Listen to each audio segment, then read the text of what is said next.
Muy buenas tardes con todos nuestros asistentes. El día de hoy vamos a tener el webinar sobre el programa Ejecutivo en Modernización del Estado, programa dictado por la Escuela de Educación Continua de la Universidad Continental. Tenemos el honor de que nos acompañe el experto y docente del programa, Martín Cuellar. Voy a presentarlo brevemente para de ahí darle pase. Martín es asociado senior del estudio Bazán Martos, es profesor de la Escuela de Posgrado de la UPC y de la Universidad Nacional de la Amazonía Peruana. Ha sido gerente del Servicio de Administración Tributaria de ICA. Es ex integrante de la División de Auditoría de la SUNAT de Arequipa y asesor jurídico de gobiernos locales. Es doctor en Ciencias Empresariales por la UNICA, con un postdoctorado en Principios Fundamentales y Derechos Humanos por la Universidad UCES en Argentina. Muy buenas tardes, Martín. Te doy el pase para que puedas iniciar con el webinar. Muchas gracias. Muy buenas noches con todos los distinguidos participantes de este webinar. Permítame compartir pantalla.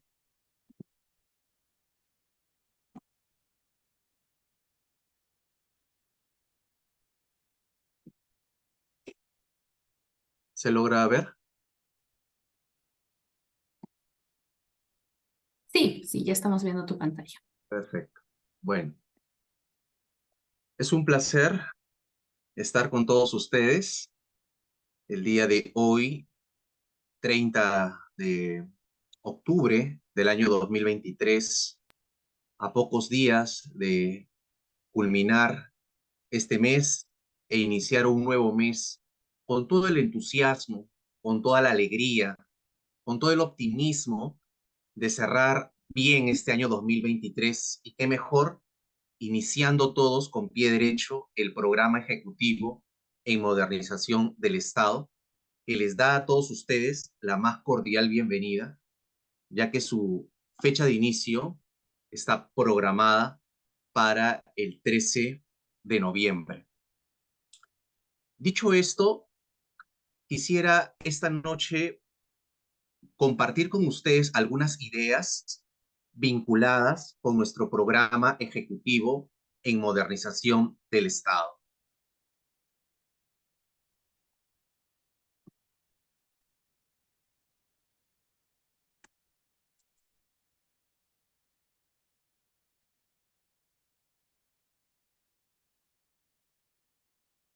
Como ya lo señaló la señorita Luciana de, de la Universidad Continental, mi nombre es José Martín Cuellar Fernández y básicamente mis habilidades se concentran en cuatro áreas principales: la comunicación, la docencia, las conferencias y el derecho. Por lo tanto, para mí va a ser un gusto con los participantes de este programa poder compartir experiencias, intercambiar ideas y debatir cuando sea necesario respecto a temas vinculados con el Estado, porque este programa es importante porque se preocupa por modernizar el Estado. Dicho esto, yo quisiera, con mis propias palabras, decirles cuál es el ADN de este programa. Para mí, después de revisar su contenido, su estructura, que está en las redes sociales de nuestra universidad, considero que el ADN es el liderazgo y la innovación en el pensamiento político para la gestión pública, inteligente, de calidad y ética en el contexto nacional e internacional. Ese contexto nacional e internacional es justamente la modernidad. Esto está definido en el diccionario de la Real Academia Española. Cuando consultamos el significado de la palabra moderno o moderna, tenemos varias acepciones, siendo una de ellas perteneciente o relativo al tiempo de quien habla o a una época recién. Dicho de una persona que lleva poco tiempo ejerciendo un empleo, contrapuesto a lo antiguo o a lo clásico y establecido. Las personas que viven en la actualidad o han vivido hace poco tiempo.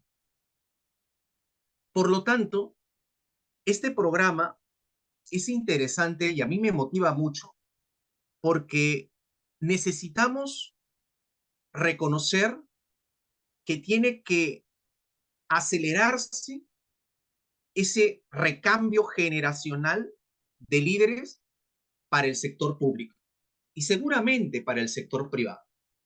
Esto es algo parecido al fútbol. Así como en el fútbol, algunos hinchas o muchos hinchas piden el ingreso a la cancha de nuevos jugadores que suden la camiseta de Perú en diferentes puestos claves en la selección peruana en esta eliminatoria a la Copa Mundial, Canadá, Estados Unidos, México. Igual, la administración pública y el país en general necesita de nuevos líderes, pero no solamente nuevos de nombre, sino que tengan un pensamiento político peruano contemporáneo maduro, ¿no? Reflexivo, hasta filosófico, pero no solamente que quede en el pensamiento, sino que pase a la acción. Y esa acción se llama gestión pública. Y esa gestión pública, que es un término que estamos muy familiarizados todos nosotros, tiene que, tiene que vivirse de una manera diferente, porque el contexto es diferente. Ya no estamos en el 2020, ya no estamos en el 2021, estamos en el 2023 cerrando este año y necesitamos trabajar o seguir trabajando para una gestión pública inteligente. Quienes son administradores de empresas o carreras afines que nos acompañan en este webinar habrán escuchado de esta famosa teoría de las organizaciones inteligentes. Bueno, justamente, quien les habla cuando tenía la necesidad de hacer mi tesis doctoral, preocupado por el tema del Estado, me planteé esa pregunta de cómo reinventar el Estado. Cómo reinventar el Estado, y justamente ahí es donde podemos apoyarnos en teorías como la teoría de las organizaciones inteligentes. El Estado peruano es una organización inteligente. Me parece que todavía estamos en camino, en camino a esta visión donde existen algunas instituciones públicas de sectores muy importantes del país, como el sector economía y finanzas. Me estoy refiriendo a la SUNAT, que cuando uno ha ido a sus oficinas ha encontrado eh, una especie de información al público donde se señala, ¿no? Que la SUNAT es una entidad de clase mundial.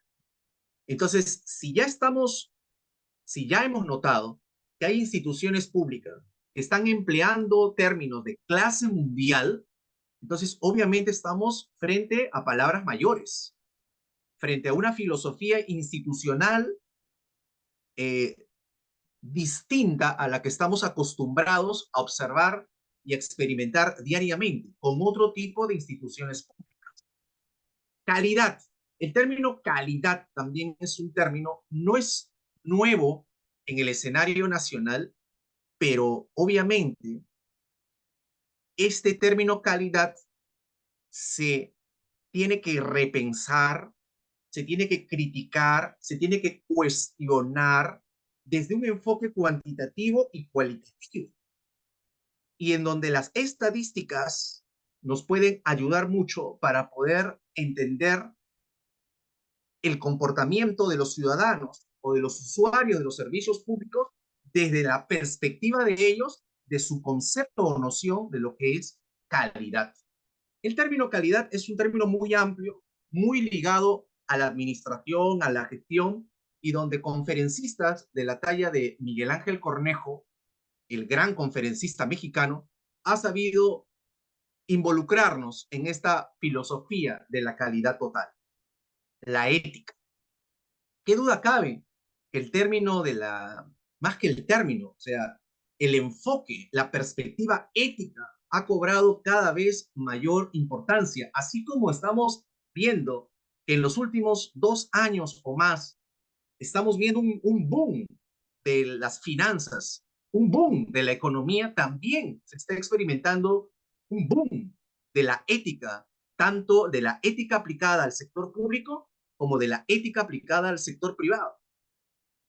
Justamente a raíz de mi trabajo postdoctoral, eh, me planteé un artículo científico titulado el, el rol, ¿no?, de la ética empresarial en el contexto COVID-19. Y justamente el contexto internacional, ¿cuál es? Que todos los países, en su gran mayoría, estamos viviendo una etapa post-COVID, porque ya se levantó el estado de emergencia nacional. En el Perú, prácticamente un año. Hace un año se levantó el estado de emergencia nacional. Este podría ser un hito para poder referirnos a una etapa post-COVID en el Perú. El escenario internacional no solamente es un escenario post-COVID, sino que es un escenario de conflictos internacionales, de elecciones presidenciales o generales internacionales de países vecinos, conflictos bélicos que obviamente nos hacen pensar cómo afectan al Estado peruano. De Rusia, Ucrania, Israel, Palestina, entre otros hechos, ameritan realmente también el enfoque internacional. Pero el contexto nacional también es rico en variables. El contexto nacional es el contexto del Bicentenario del Perú, que no solamente es en el año 2021, sino que el mismo gobierno, mediante dispositivos, determinó que el Bicentenario del Perú se vivirá del 2021 al 2024. Por lo tanto, este programa de modernización del Estado peruano se vivirá en un contexto del Bicentenario del Perú, que es definitivamente un acontecimiento político, esencialmente político, muy especial para todos los peruanos. Entonces, este programa ejecutivo en modernización del Estado, de alguna manera nos invita a respondernos la pregunta, ¿qué país queremos? Claro. Y esa respuesta la tenemos que dar cada uno de nosotros. ¿Algún voluntario o voluntaria que quisiera compartir una respuesta frente a este interrogante? ¿Qué país quiere usted? ¿Qué país queremos ser? Los escucho.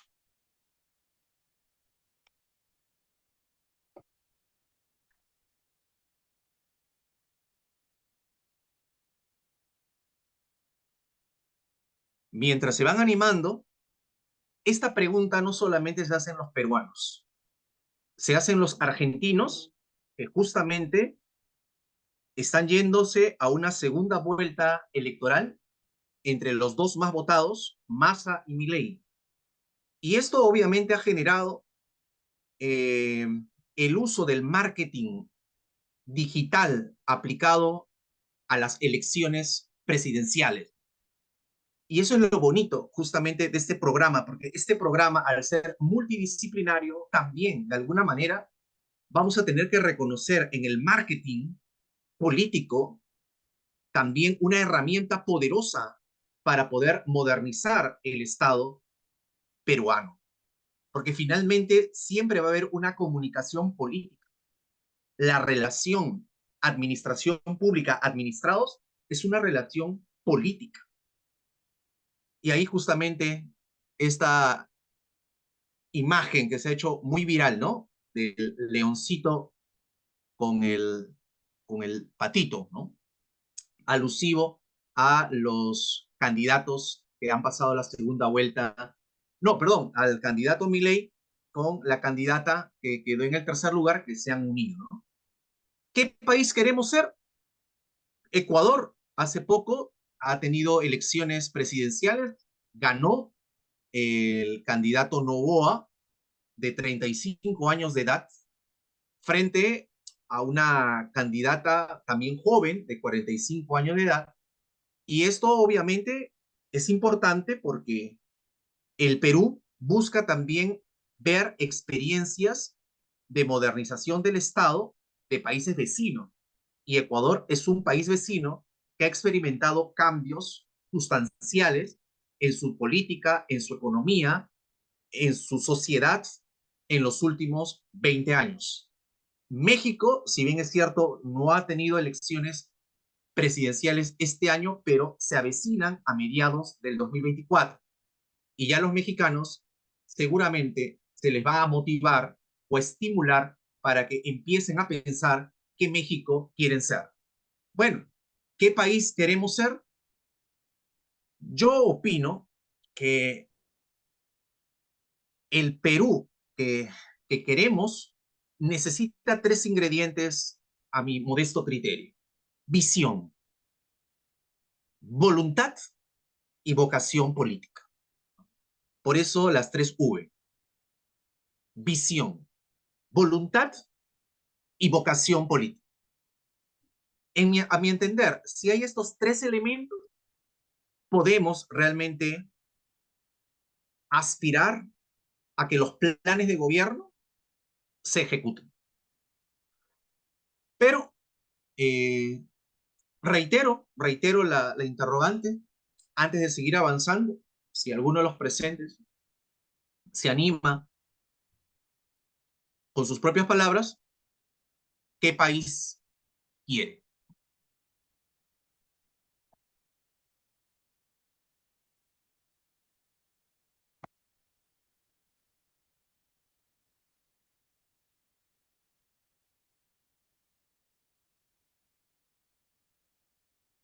Bien, mientras se van animando, porque podrían también dar la respuesta más adelante, permítanme entonces reflexionar sobre un tema puntual, ¿no? Sobre un tema puntual.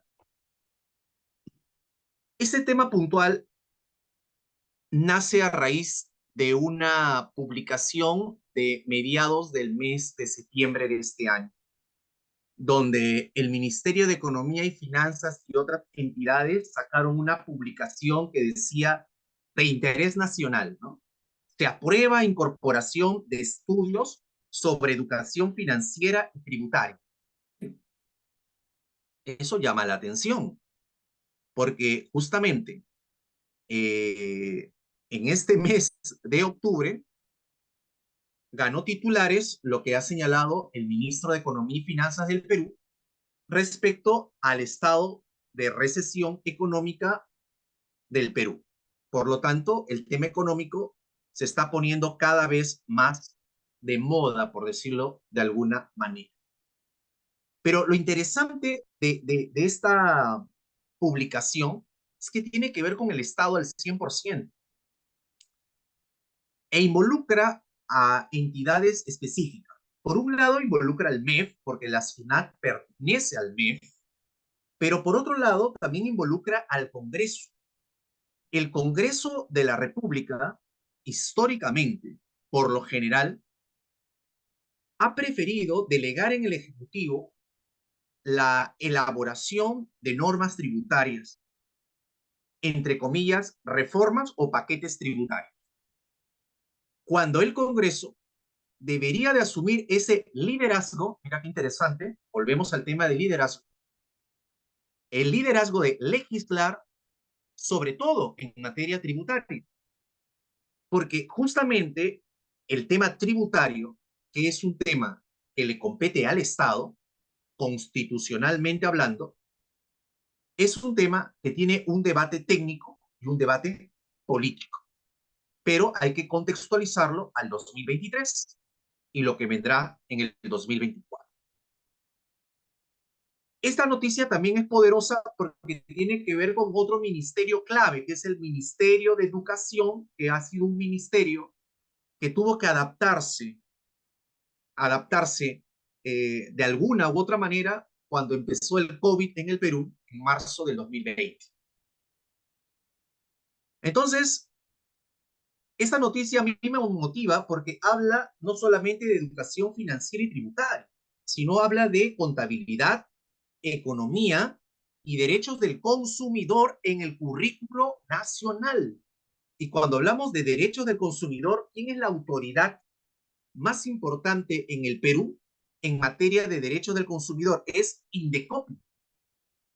Y el Indecopi está adscrito a la PCM. O sea, estamos hablando de la interacción de una serie de entidades de diferente jerarquía, obviamente, pero que juegan un papel importante, no solamente en el plano económico, sino en el plano social del Perú.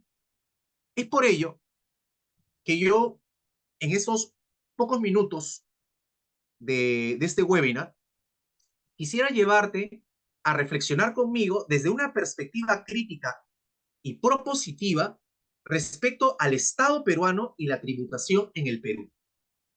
En pantalla aparece la foto del Superintendente Nacional de la SUNAT, Luis Enrique Pera Castillo.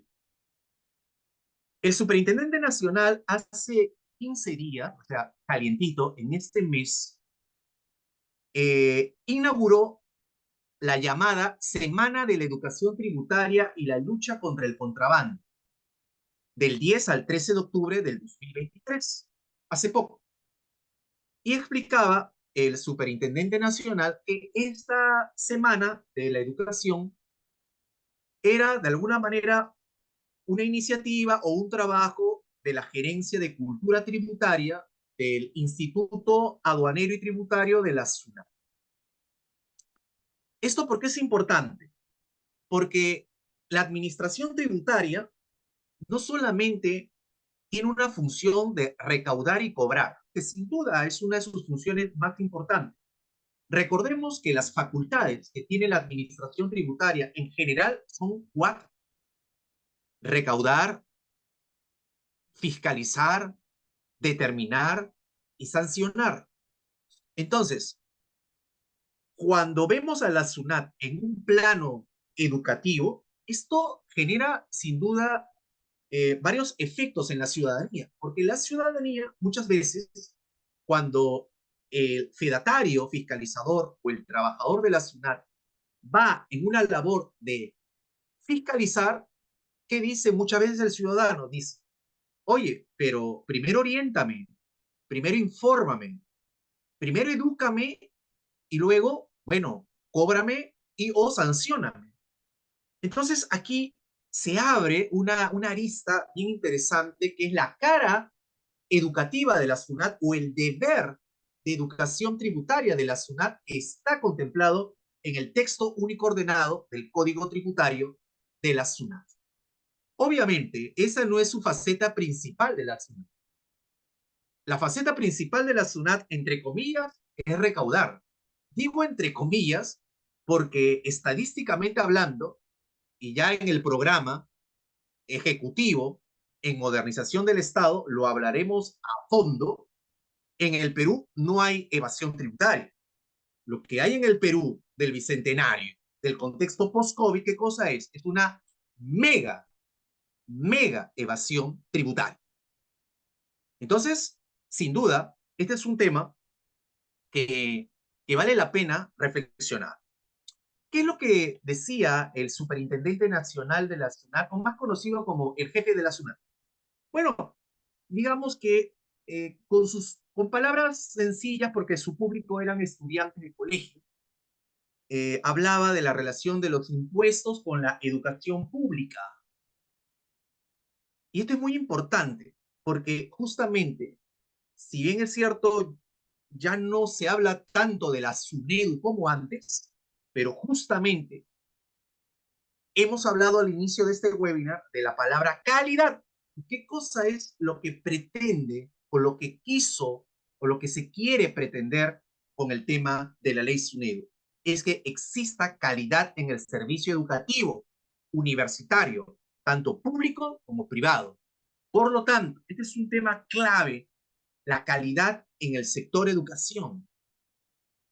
Pero el tema de la relación de impuestos con la educación pública en un contexto de mega evasión, sin duda da para más.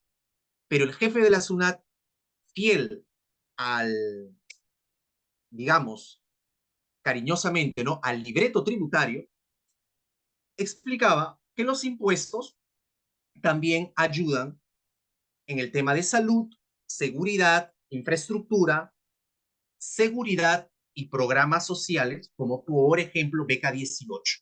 Pero hay más programas sociales que ustedes tendrán mucha más experiencia que uno.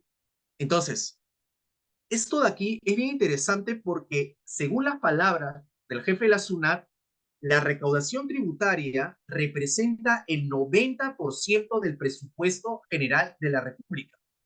O sea, en otras palabras, el tema tributario es un tema clave que se tiene que abordar y se va a abordar en este programa ejecutivo, porque ¿cómo modernizar el Estado si no le ponemos atención a las políticas tributarias, a la gestión tributaria, a la normatividad tributaria, a la legislación tributaria, pero que no camina sola, sino que en el ámbito educativo, que no es poca cosa, está interrelacionado con otros actores institucionales y políticos? Otra de las cosas que también señaló el superintendente nacional, la SUNAT, es lo relacionado a la cultura tributaria. Claro, este es un tema, digamos, que eh, más, digamos, se da en sus charlas, ¿no? Y señaló textualmente, la cultura tributaria es una expresión de la vida en sociedad. Bueno, y hablaba de que se requiere ciudadanos conscientes que los impuestos contribuyen al bien común y que la tributación es buena porque despierta la solidaridad con aquellos que tienen menos recursos económicos. Bueno, el contexto COVID fue clave para poder de alguna manera observar y hasta medir cuantitativamente el comportamiento o la actitud solidaria, no solamente de las personas, sino de entidades públicas y privadas dirigidas por personas. Pero acá lo interesante, ¿cuál es? Acá lo interesante es que el Estado, que reaccionó al ingresar el país al contexto COVID, empezó a dar una serie de bonos, el Reactiva Perú, el FAI-MIPE y una serie de ayudas, por decirlo de alguna manera. Pero lo que ha faltado ahí es incidir más que esas ayudas, entre comillas, del Estado, fue gracias, de alguna manera, a la política fiscal, a la política tributaria, que sin ser exitosa al 100%, le ha servido al Estado peruano para, de alguna manera, hacer frente a situaciones, entre comillas, nuevas. Entonces, señores, pero aquí nuevamente viene el marketing. O sea, acá lo interesante, y esto tenemos que innovar, porque definitivamente acá el tema es que estas experiencias nos tienen que ayudar a posicionar el mensaje del Estado en nuestro público objetivo. Y me parece que ahí se ha desperdiciado la oportunidad de justamente crear una conciencia tributaria y financiera más, eh, eh, más incisiva, más interiorizada en la gente, si es que se hubiese hecho ese trabajo de comunicación, de relacionar justamente la importancia de la recaudación para el Estado en su respuesta en el contexto COVID. Pero no solamente del Estado a nivel de gobierno nacional, sino del Estado a nivel también de gobiernos subnacionales. Otro tema que también habló el jefe de la SUNAT fue sobre el contrabando. Y ahí, obviamente, básicamente el mensaje que dio es que, bueno, el contrabando no paga impuestos, competencia desleal con los productos formales, afectando el empleo y la tributación. Pero esto de acá me parece bien interesante, porque nuevamente este tema que aparentemente es 100% tributario, no lo es 100% tributario, porque la competencia desleal es un tema que le gusta a Indecopi, está dentro de las competencias del Indecopi. O sea, vemos cómo Indecopi y SUNAT, que son dos entidades que tienen una incidencia fuerte en la economía nacional, están destinados a trabajar cada vez más juntos. O al menos esa debe ser la visión compartida. La visión compartida es que las entidades empiecen a trabajar de manera más sistemática. Y ahí luego el jefe de la SUNAT hace alusión a la aprobación de la ley que declara de interés nacional la incorporación de la formación financiera y tributaria en el currículo nacional de la educación básica regular. Y señala que esto con el ánimo de formar mejores ciudadanos, que esto es una parte de la formación, no lo es todo. Pero luego el jefe de la SUNAT termina su intervención señalando que los conocimientos tributarios son importantes para emprender negocios familiares y la economía familiar. Y luego, y luego señala que se confía en la SUNAT, que se confía en la SUNAT, porque la SUNAT está comprometida con el bien común. Entonces, aquí viene algo muy interesante, porque si bien es cierto, el tema de la ética pública o la ética en el sector público, digamos, es transversal, o sea, involucra a todas las entidades y trabajadores del sector público, pero hay entidades donde tiene que haber un compromiso mayor con la ética pública, con la ética tributaria. Y me estoy refiriendo a todas las administraciones tributarias, porque los actos de corrupción al interior de las administraciones tributarias a nivel nacional o subnacional sería prácticamente un harakiri para el Estado. Porque como bien lo señaló el jefe de la SUNAT necesita aumentar su nivel de confianza en la población para poder mejorar su relación con los contribuyentes y mejorar el cumplimiento voluntario de las obligaciones tributarias. ¿Cómo mejorar la confianza de la SUNAT? Ahí justamente viene la casuística que vamos a ir desarrollando en este programa. Entonces, este tema de actualidad que me he permitido elegir para compartirlo con ustedes está regulada en la resolución viceministerial 042-2018 del MINEDU, que justamente dispone que las instituciones educativas públicas y o privadas, atención con las privadas también, incorporen en su calendario cívico escolar la segunda semana del mes de octubre de cada año como la Semana de la Educación Tributaria y lucha contra el contrabando. El contrabando es un delito aduanero, ¿correcto? Entonces, esto de acá me parece muy importante que se difunda porque 2018 tiene prácticamente 5 años desde que se dispuso. Por otro lado, acá vienen algunas coherencias e incoherencias de las decisiones gubernamentales, ¿no? Porque da la impresión que el tema tributario ha sido siempre importante para el país, pero voy a utilizar un indicador, el indicador de cómo se ha denominado a los años en el Perú desde el 2000 hasta el 2023.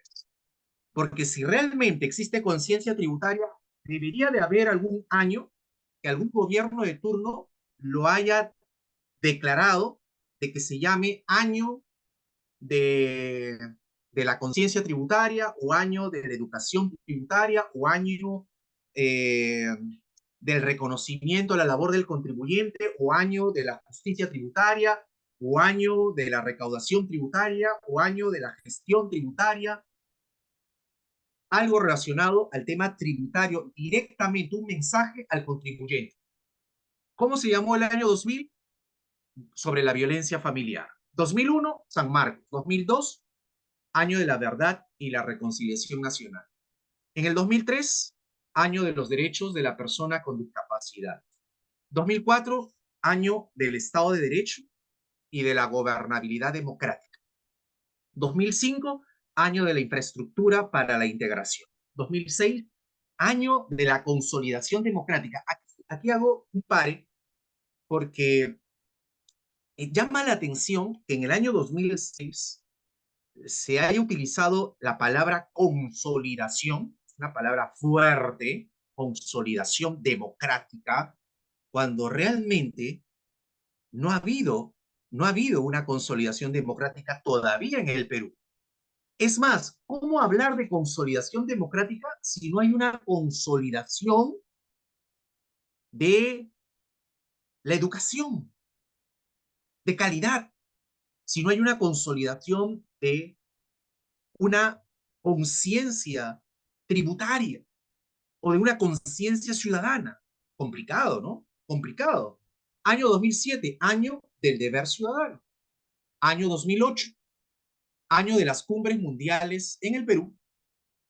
Año 2009, año de la unión nacional frente a la crisis externa. En el año 2010 se llamó año nuevamente de la consolidación económica y social del Perú. Esto es bien raro, por decirlo menos, porque revisando los proyectos de ley que dieron origen a esta aprobación del dictamen por el Congreso este año, de que se incorpore, digamos, temas de conciencia tributaria, financiera, entonces, no es lógico pretender reconocer al Perú como un país que ha logrado la consolidación económica y social cuando obviamente la política educativa en el Perú y el sistema educativo en general eh, todavía está en un proceso de evolución y de adecuación a las nuevas necesidades sociales. Entonces ahí realmente, en mi opinión, te ve unos contrasentidos.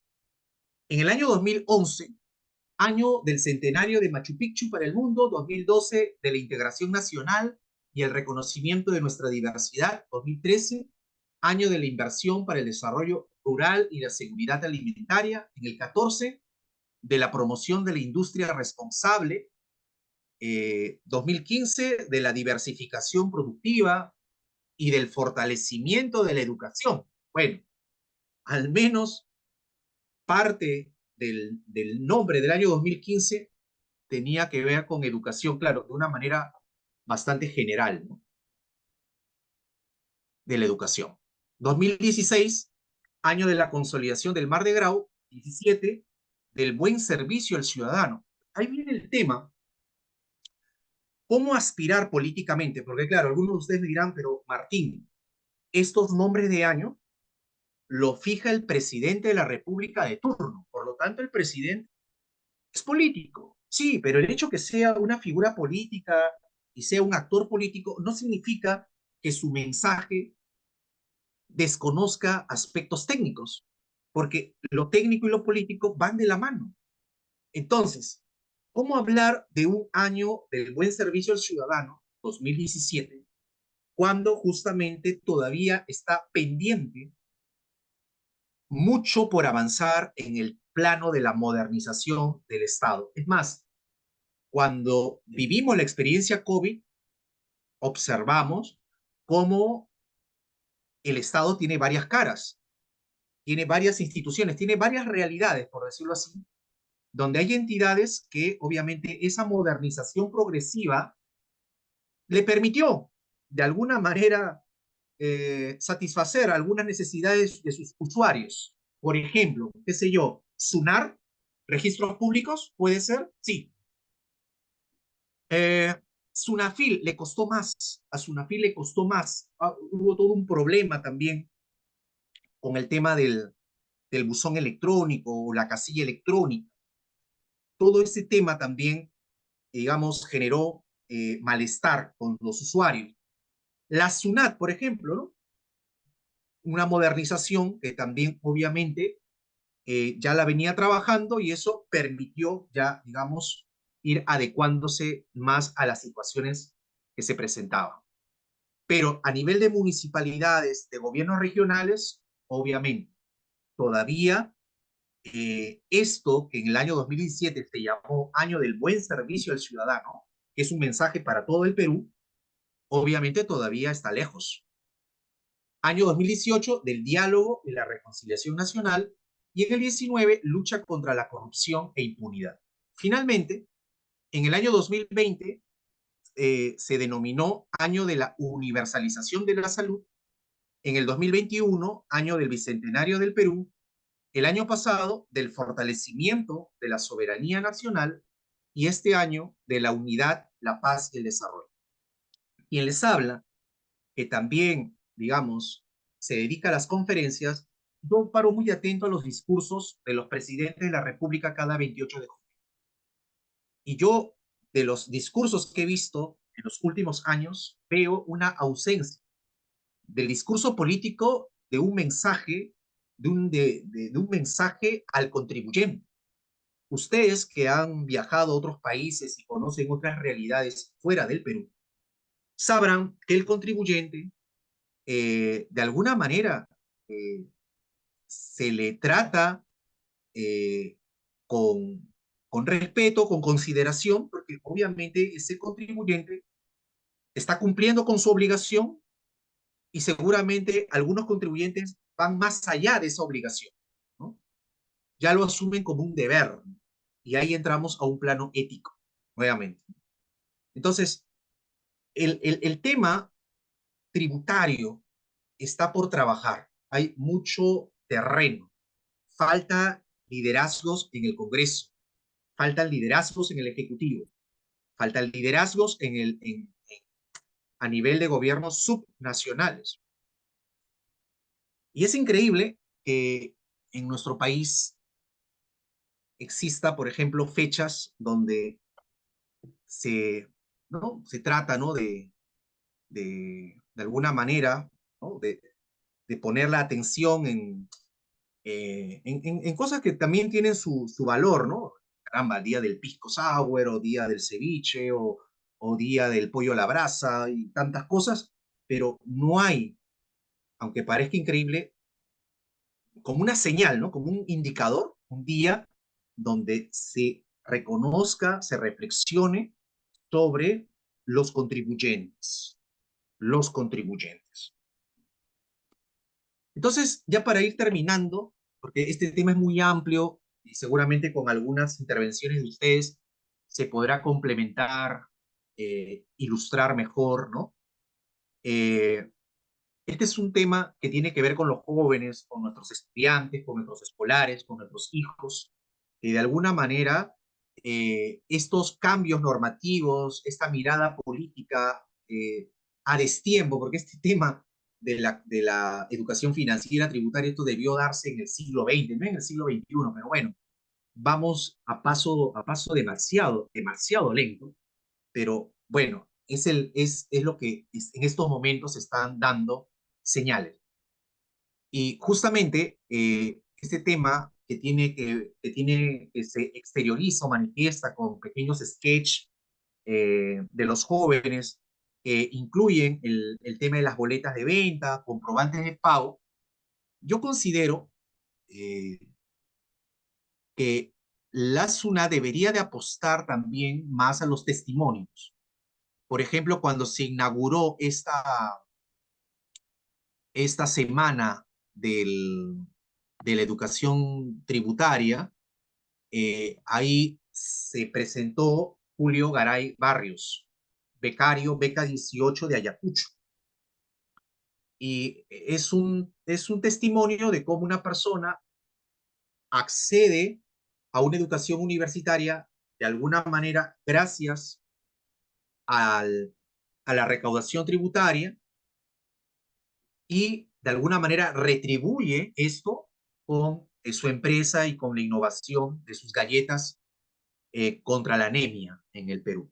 Entonces, yo creo que los testimonios, eh, eh, utilizando las redes sociales y utilizando capaz el talento de los jóvenes del área de comunicación audiovisual, podrían sensibilizar más a las nuevas generaciones. Bueno, el tema de los comprobantes de pago es un tema importante. La SUNAT en su página web ahí hace referencia a preguntas y respuestas, pero también yo he encontrado algunas contradicciones de lo que la SUNAT orienta en esta materia y lo que la norma dice. Pero ya en el programa, con más tiempo, abordaremos algunas normas específicas, como el reglamento de comprobantes de pago, donde establece algunas cosas interesantes para el análisis, porque finalmente en este programa ejecutivo en modernización del Estado, lo que tenemos es que ir afinando nuestra competencia de analistas en temas públicos. Y hay definitivamente algunas contradicciones.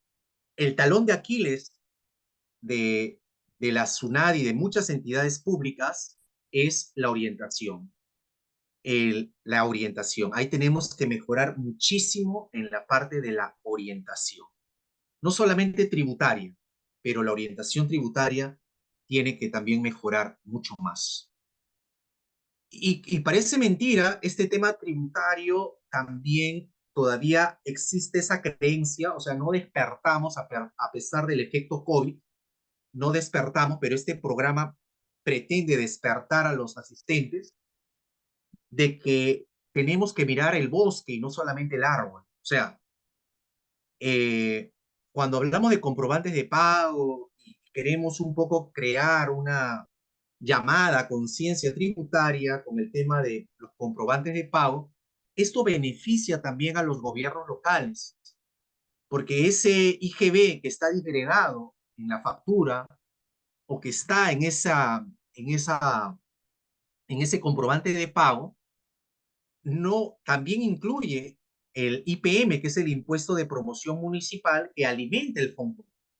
Y ese fondo común es el que ayuda justamente a los gobiernos municipales, entre otros. Entonces, definitivamente, el tema tributario muchas veces lo miramos como si fuesen islas. A veces creemos que el tema tributario solamente es gobierno central, SUNAT. No, el tema tributario hay que verlo en toda su dimensión. O sea, si bien es cierto, hay una tributación sectorial, hay una tributación internacional, hay una tributación municipal, hay una tributación del gobierno central, pero ahí hay una tributación aduanera también.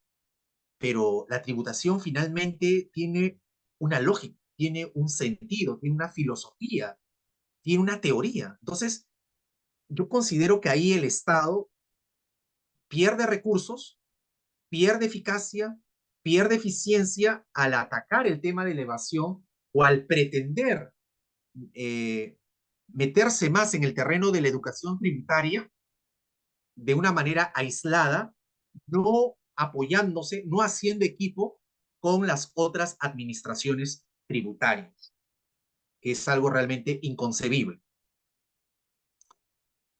Bueno, este tema me apasiona mucho porque justamente mi tesis, con la cual opto el título de abogado, versa sobre educación y conciencia tributaria en el Perú y cómo la educación tributaria es la piedra angular de todo buen sistema tributario, ¿no? Tesis que también se encuentra en la Biblioteca Institucional de la SUNAT en el Callao, en Chucuito. Distinguidos participantes, les agradezco mucho por su tiempo, por haberme escuchado y quedo a sus órdenes. Muy amables. Gracias. Muchas gracias, Martín. Gracias por todo lo expuesto el día de hoy para conocer más del programa ejecutivo en modernización del Estado.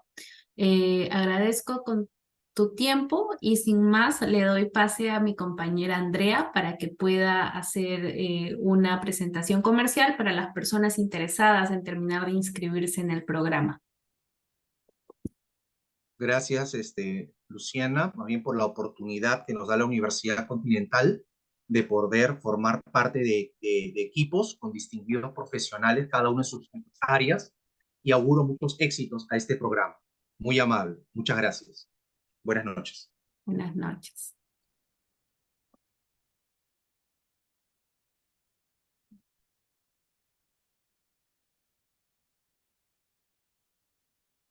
Andrea, si estás en sala, voy a empezar a compartir la pantalla para que puedas empezar con la presentación. Sí, buenas noches con todos. Sí, Lu, ya estoy en sala. Listo. Ahora lo comparto. Ya está.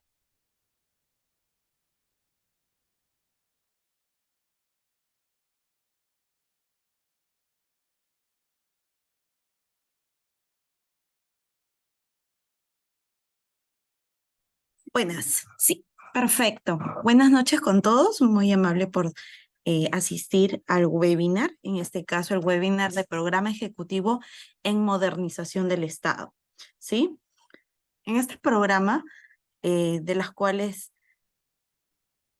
ya hemos visto los temas con el docente, les brindo la información de las cuales vamos a poder contar dentro de este programa. Sí, por favor, continuar, Lu.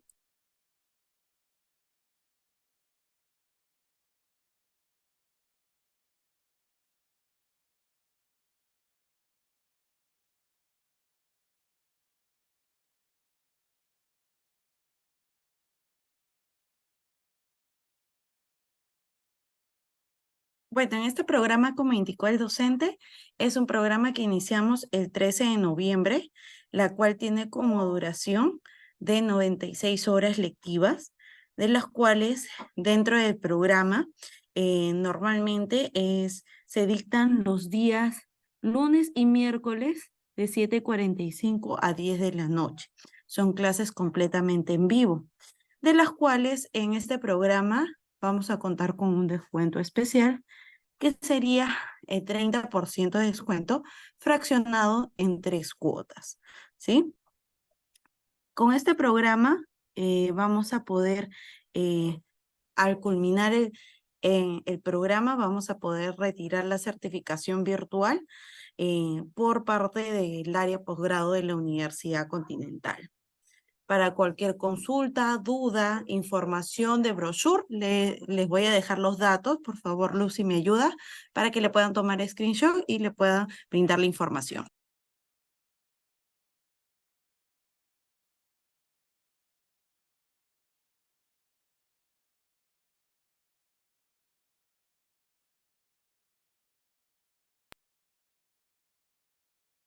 Bueno, agradecerles a todos por su tiempo. Gracias por habernos acompañado en el webinar del Programa Ejecutivo en Modernización del Estado. Como lo indicó mi compañera, y estamos próximos a iniciar. Iniciamos clases el lunes 13 de noviembre. Y si alguno desea recibir mayor información o acceder al descuento especial por haber participado de este webinar, puede escribirle a Andrea, quien es la asesora encargada de llevar el programa, al 937-474-519, y si se encuentran con la pantalla de su laptop y con el celular en la mano, pueden abrir la cámara y escanear el código QR para poderla contactar al WhatsApp. Igualmente, este evento se les va a compartir mediante correo electrónico la grabación para que puedan volver a revisar la información, y también tendrán los datos de contacto de mi compañera. Agradecerles nuevamente por su tiempo y desearles a todos muy buenas noches. Hasta luego. Buenas noches.